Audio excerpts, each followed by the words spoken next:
make your company great again. Get Priviso on your side if you want to fight back. Fight the hackers. Lots of people have been telling me they are just the best ever. Hello, everyone. As always, this is Lyn. Welcome to Episode 7 of Priviso Live, your dose of insights and tips on all things information security, ICT legislation, and risk. Brought to you by Priviso Consulting. Hello, everyone. This is Stephen. And Lyn, once again, you've chosen a provocative topic. Well, there is a lot in information security that is provocative.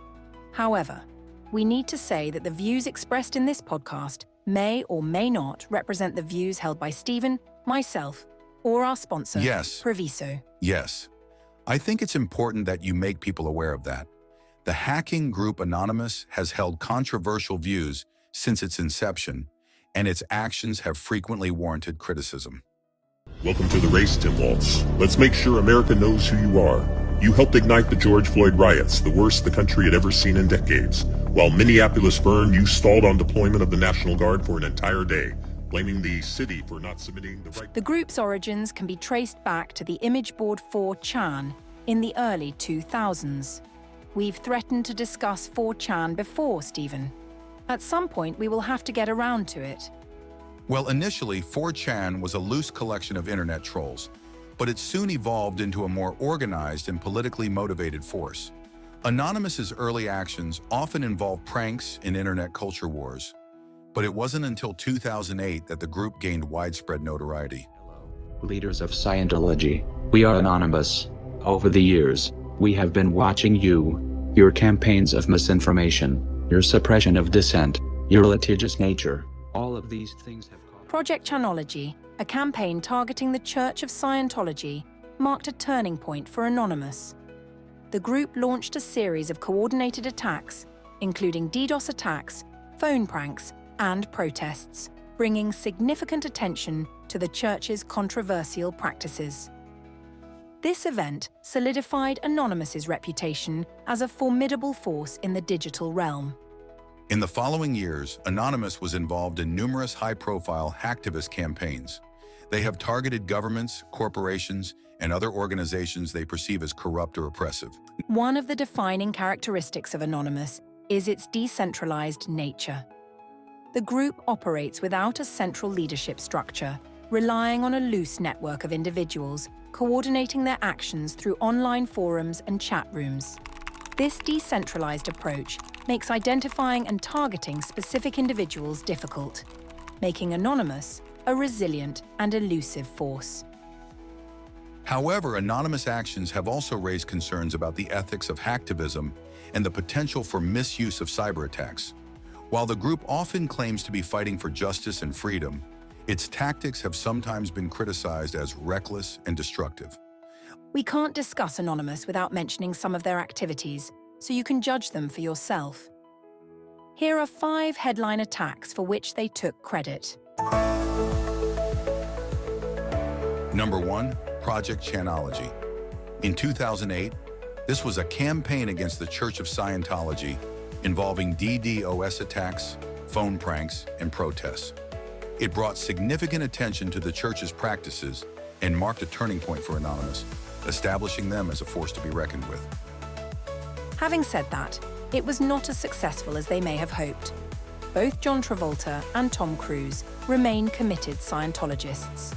Number 2, HB Jerry Federal Hack.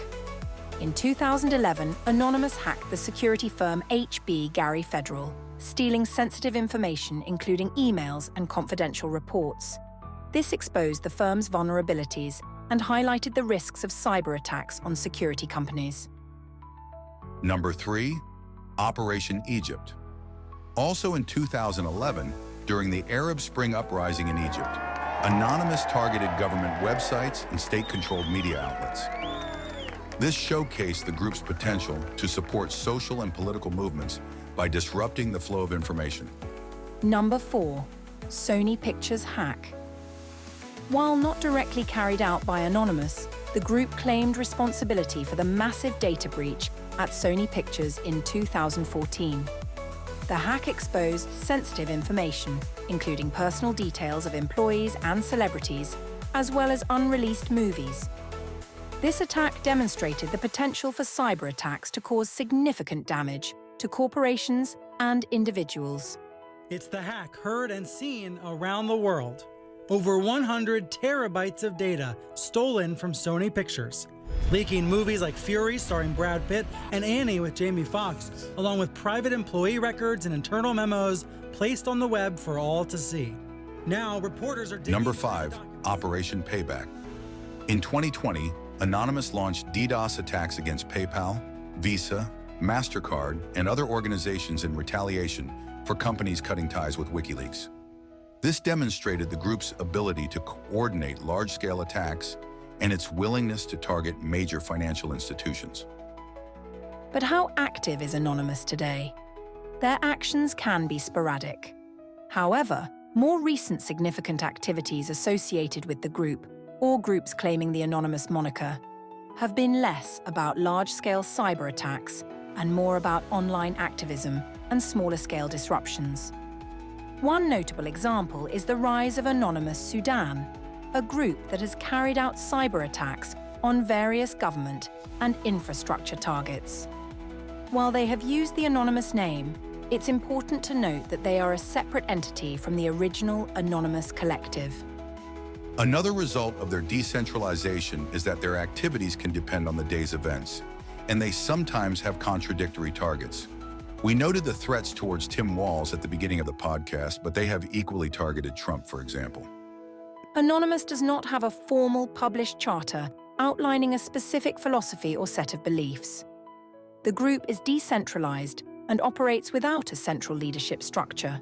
Instead, its actions are guided by a loose set of principles that emerge from the collective will of its members.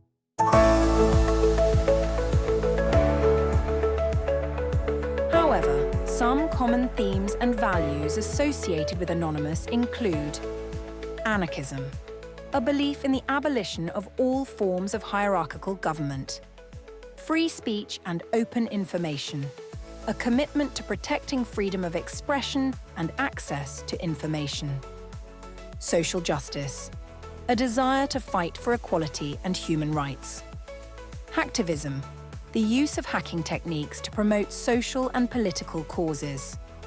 Many members of Anonymous operate under pseudonyms and use various techniques to mask their identities. This makes it challenging for law enforcement to track down and prosecute individual members. Nevertheless, some individuals have been apprehended and face legal consequences for their involvement in Anonymous-related activities. So how do we view them, Lyn? As we asked about John McAfee, are they saints or sinners? And do they still have an influence? Well, despite the controversies and challenges, Anonymous remains a significant force, I think. The group's ability to mobilize quickly and coordinate attacks on a global scale has made it a powerful tool for both social change and cybercrime. As technology evolves, Anonymous will likely continue to shape the future of online activism and digital warfare. Saints and sinners, both? I think they have achieved two things that are not always acknowledged. They have created an image in the public eye of what hackers look like and how they operate, which is not a true reflection of the overall hacking community. They have also consolidated the view that activism can be a powerful force, achieved anonymously. As a personal view, I think they contributed, at least in spirit, to the ongoing growth in social activism and radicalism. I would agree. The Casanova mask and the manipulated voice have permeated modern culture, haven't they? Oh, yes. For example, the imagery of the Spanish television series Money Heist is clearly lifted from the Anonymous branding. I think so. I loved the series, though. Well, that's all from Priviso Live for this week. Thank you for tuning in, and we hope you found this episode interesting. If you want to hear more of the same, don't forget to subscribe or like our channel to receive future episodes. You can find us on all major podcast channels, including Apple, Samsung, Spotify, iHeartRadio, and YouTube. As always, this is sponsored by Priviso Consulting. your partner when trust matters. Until next week, stay safe.